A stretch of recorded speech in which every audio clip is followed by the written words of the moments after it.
Pre opening session की हो चुकी है शुरुआत और पहली टिक आपकी स्क्रीन पर आ चुकी है। 200 अंक ऊपर दिख रहा है आपका निफ्टी और 300 अंक ऊपर दिख रहा है आपका सेंसेक्स।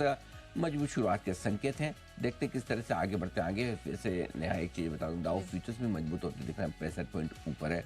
बताइए करेंसी और कमोडिटी बाजार कैसे खुले आज? मैं रिकॉर्ड लो की तरफ बढ़ता हुआ रुपया, क्योंकि डॉलर इंडेक्स में निचले स्तरों से आई है रिकवरी।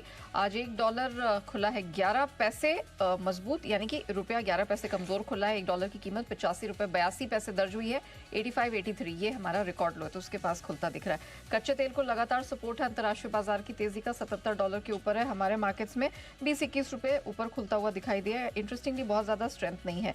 M6 पर गोल्ड 90 रुपए नीचे खुलता हुआ दिखाई दिया है। सोने में हम देख रहे हैं दायरेबंद ट्रेड है, उसकी वजह से फिलहाल थोड़ी सी क्लैरिटी आना बाकी है। नेचुरल गैस की कीमतों में ऊपरी स्तरों से मुनाफा वसूली हावी हुई है, 1% नीचे खुला है। जिंक, एल्यूमिनियम, मेटल्स अधिकतर आज कमजोरी लेकर खुलते हुए ही नजर आ रहे हैं।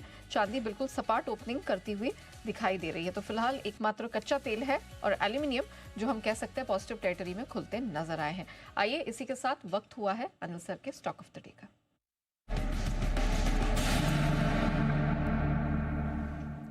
बताइए सर। रिलायंस इंडस्ट्रीज, इसके फ्यूचर्स में खरीदारी करने की राय है 1227 रुपए के स्टॉप लॉस के साथ। 1260 और 1275 ये दो टारगेट के लिए खरीदे। कल स्टॉक ने एक अच्छा रिबाउंड दिया, करीबन 1.5% की मजबूती के साथ बंद होता हुआ दिखाया 1240 के आसपास। आज 2 एफआई रिपोर्ट आई है, दोनों ने टारगेट घटाए हैं। जेफरीज ने टारगेट घटाने के बाद भी 1690 का रखा है और बर्नस्टीन ने टारगेट घटाने के बावजूद 1520 का रखा है। तो आपको ये तो डेफिनेटली दिखेगा कि टारगेट घटे हैं, लेकिन अभी का जो भाव है उससे अभी भी काफ़ी ऊपर है। सो ऐसा मेरा मानना है कि एक अच्छी मजबूती को लीड कर सका। अगर निफ्टी को मजबूत होना है तो रिलायंस पे आज डिपेंडेंट रहेंगे, तो इस लिहाज से मुझे लगता है एक मौका खरीदारी का रिलायंस इंडस्ट्रीज में बन सकता है। नंबर 1 बजाज ऑटो, ये है दूसरा स्टॉक फ्यूचर में। यहाँ पर खरीदारी करने की राय है 8,750 के स्टॉप लॉस के साथ माफ कीजिएगा 8,900, 8,975, 9,050 ये 3 टारगेट है जिसके लिए करनी है खरीदारी। ऑटो शेयर मजबूत दिख रहे हैं।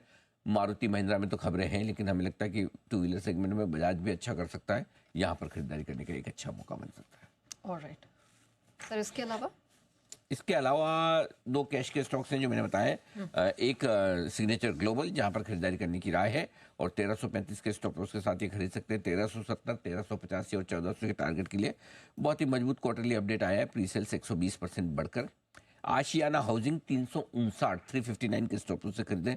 368, 368, 372, 375 ये है वो टारगेट। यहाँ पर भी सेल्स 160%, बुकिंग्स 80% बढ़कर आती हुई दिख रही है। ओके सर, आज के बड़े सवाल क्या है? बड़े सवाल नेहा तो है आज एक तो ये कि बाजार के लिए क्या कुछ अच्छा है क्या कुछ खराब है, क्योंकि बाजार दशा दिशा की तलाश करते हुए दिख रहा है। और दूसरा ये कि इस तरह के बाजार में खरीदना है या बेचना है। ओके सर, हमारे मार्केट्स में दोनों तरफ के क्यूज हैं, तो अच्छे क्यूज क्या हैं वो बता दीजिए। बिल्कुल, तो पहले सवाल में जो क्या अच्छा है क्या खराब है, पहले अच्छे बता देता हूँ। अच्छा ये है कि कैश में एफआईएस की बिकवाली कम होती दिख रही है। कल नेट खाली 877 करोड़ की खरीदारी की है, बिकवाली नहीं है, वो अच्छा है। घरेलू फंड लगातार पॉजिटिव है, बाजार पर 1615 करोड़ की खरीदारी कल आई है। वायरस को लेकर कोई नई खबर नहीं, कोई बड़ी खबर नहीं, कोई नेगेटिव खबर नहीं। और अच्छी बात है कि सारी इन सब चीज़ों के बीच में बाजार अपना इंपॉर्टेंट सपोर्ट लेवल होल्ड कर रहे हैं, तोड़ नहीं रहे हैं। खराब क्या है? लगातार दूसरे दिन से अमेरिका फिसल कर निचले स्तर पर बंद होता दिख रहा है। डाउ पर घटे, भले 2 दिन में 200 लेकिन घटे हैं।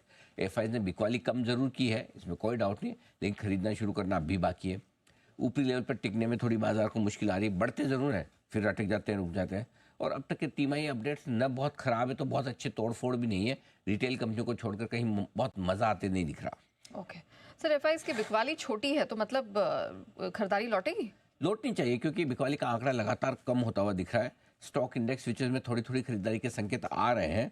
इंडेक्स लॉन्ग पोजीशन अभी भी घटकर 20% के आसपास है। 14 से शुरू किया था, 18 से शुरू की थी सीरीज, 14 तक आए, 14 से फिर 20 आए, लेकिन अभी भी कमी है। सो ऐसे में मेरा ये मानना है कि हम ज़्यादा घटेंगे नहीं, जिसलिए सोचते खरीदारी लौटने की संभावना बिल्कुल है। बड़ी बिकवाली एफआईएस की होने का डर भी कम है। ओके सर, फिर ऐसे मार्केट में ट्रेडर्स और निवेशकों के लिए क्या सलाह है? देखिए, इन्वेस्टर को कोई पैनिक करने की जरूरत नहीं। बाजार कभी शांत रहते हैं, कभी वॉलेटाइल रहते हैं। ये वॉलेटाइल समय है तो आप अपनी पोजीशन को होल्ड करिए। पैनिक में अगर पैसे और हिम्मत दोनों हो तो अच्छे शेयर खरीदिए।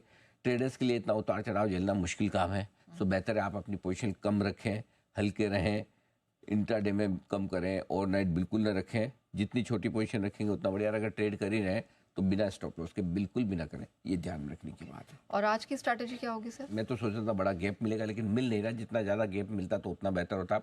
गैप से नीचे मिले अगर या शुरुआत में घटे तो खरीदने का मौका होगा। मौके ट्रेडिंग के दोनों तरफ बन सकते हैं, ऊपर में प्रॉफिट बुकिंग भी करते चले। अगर आप दोनों तरफ ट्रेड करना नहीं जानते, सिर्फ लेने का ही मन कर रहता है, ज़्यादातर लोगों का जो रहता है, तो डिप्स पर खरीदें, सपोर्ट लेवल पर खरीदिए, कोई दिक्कत नहीं है। 23,825 के ऊपर निफ्टी अगर आज बंद होता है तो मजबूती के संकेत देगा। 50,750 के ऊपर बैंक निफ्टी बंद होता है तो मजबूती के संकेत देगा। मिड कैप स्मॉल कैप शेयरों में मौके खरीदारी के हैं ही। और लोअर लेवल पर अगर 23,500 के नीचे और 49,750 के नीचे बैंक निफ्टी बंद होता है तो ही नई समस्या पैदा होगी, नहीं तो अभी जितनी समस्या है हम उसी से जूझ रहे हैं, जूझते रहेंगे। ओके, चलिए।